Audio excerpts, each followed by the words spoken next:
Here's the thing about advice. Take it wisely and take it from those who you believe actually know what they're talking about. I know it's not going to be easy, but here's how I do it. I don't care how much someone owns. I don't care how much someone has accomplished on paper. I care if someone is actually able to receive a message or energy without trying to fight it, right? We're all going to have some level of resistance to some level of new learning or new information, and it's not always easy to receive. But in doing so, that's what helps expands the mind. That's what helps create new imaginations, points, and specs and whatever else, and it helps us understand ourselves as well in the process because we're not trying to live in someone else's delusion. Again, I myself don't mind taking advice from people who might not have the best personality, right? They might not have the best persona. But if they are speaking straight facts, and I mean facts that align not just with logic because everyone else is saying so, but it's aligning with emotional and spiritual truth that we as the collective can see that's been here for ages, and we are understanding like yes, we all have a consciousness, right? If someone is speaking on a topic that I know is relevant to the soul, that piques my interest so much faster than topics of the human, because topics of the human are very fickle and we make stuff up as we go. Every single thing that we do is made up. Trends are made up, colors are made up, every right, because we say, oh well, animals are colorblind. Maybe to us, or maybe they see really vibrant colors that we don't see, right? We can do all these things where we say science says, but these are tools that we made to make sense for us to understand life.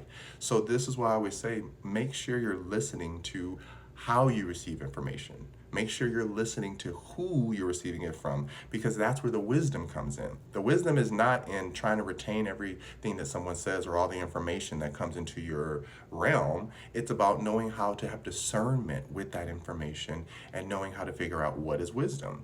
Wisdom is always going to be something that has grace. Wisdom always has patience. Wisdom is not easy. Wisdom is not always going to make you feel like the most happy, fluffy person. It's not kind, but wisdom is the truth, right?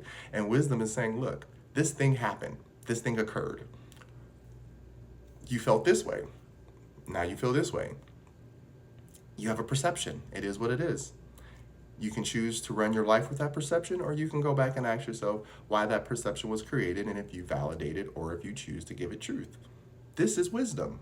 This is all it is knowing how to work through your own thoughts and emotions along with that of others. Because we, again, I did not create the English language. So I am speaking another man's words, right?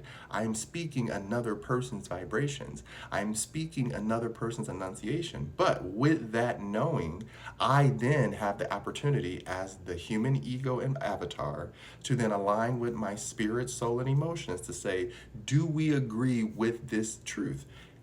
As the contextual information states, is this our truth? As the word in the meaning states, is this our truth? Because this is why I am so hung up on words. In all the books that I do, I put vocabulary at the back because for me, words we know are spells. So I like to know what words mean, and I like to know the meaning and the context behind that word because it's going to not only be the foundation and the rock that's holding everything else together on top that I'm now applying my logic to.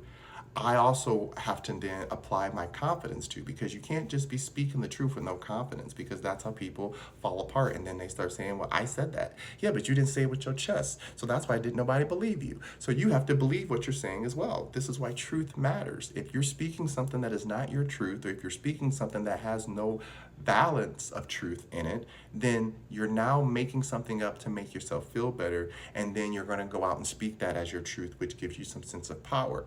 This is why when you meet other people, especially those who deem themselves intellectuals, I deem myself intellectual. I don't feel that I know every word. I don't think I know every subject, but I'm able to conceptualize and understand how to break concepts down and make them malleable, right? To me, that's an intellectual. I can conceptualize it, I can think it, I can feel it, I can speak it in a way that I'm giving it some type of voice to be a vehicle.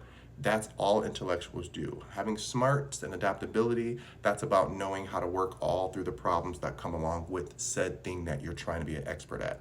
But the main thing is knowing how to have discernment. So discernment is the first step to your wisdom. And wisdom is going to open up what we call intellect, because it's allowing you to ask questions. And it's allowing you to apply things to your life that are going to make sense later, now, or in the past. As long as you understand that you are using your best ability to say, hey, I'm listening to what I'm being told, but I'm also feeling what I'm being told. Because if I can feel what I'm being told and hear what I'm being told, then I can come to that practical conclusion or decision or answer that is going to make this situation in particular work. Because we can't keep taking information or wisdom and then keep slapping it on every situation, because that's not how it works. There are umbrella things that apply to all, but it doesn't mean that it's always going to make sense to all. And so when I try to go back and think about how I receive information and how I try to determine what matters, is again experience. If there's some level of experience behind it where you're painting a picture to let me know this is what the pain points were and this is what the reflection was and this is what the resolution was, I can see that in how someone speaks versus someone who just read a book and they're repeating it and they're trying to sound smart, right? It's so important to understand that experience is a level of intelligence, right? It doesn't matter if you are an expert in that subject. If you experience that thing to its fullest function, output, whatever, like surfing, let's say that. There are expert surfers, and then there's people who just naturally know how to get out there and balance their body and figure it out and ride the wave. Neither one is wrong. They're still gonna have to learn some technical skills, right? Because you can only rely on your good graces for so long, and the same thing with technical. Eventually you learn how to just relax and ride with the wave, because you can only be so technical before you make it mechanical, and then it ain't gonna work. So there's always finding a way to meet back in the middle. So understanding how knowledge works is understanding how information works. And if you understand that information is simply our relative experiences, our observational experiences, and our actual experiences, then we start making a bigger picture of what information is that makes it more what we call wisdom versus just repeated information, right? So this one was probably very confusing, but for those who make sense, it'll make sense to you. And the main thing I want you to remember is don't allow society to make you feel like what you think and feel is wrong just because they don't agree with you. If you know that you're speaking from a true place of experience and you're speaking from a true place of vulnerability and honesty, that's the truth. And that becomes wisdom, because someone else is going to find that side of the wall that you're on and they're going to say, yes, they're right. I'm experiencing this same thing this same way, not because they said it that way, but because I'm actually experiencing it this way, and there's no other way to experience it, right? Like that new movie, Damsel, where she finally gets to the point, spoiler alert, and she sees where all the other princesses went. That's the point. It doesn't matter who you are. That's the only way to get out. And once you get to that point, now what?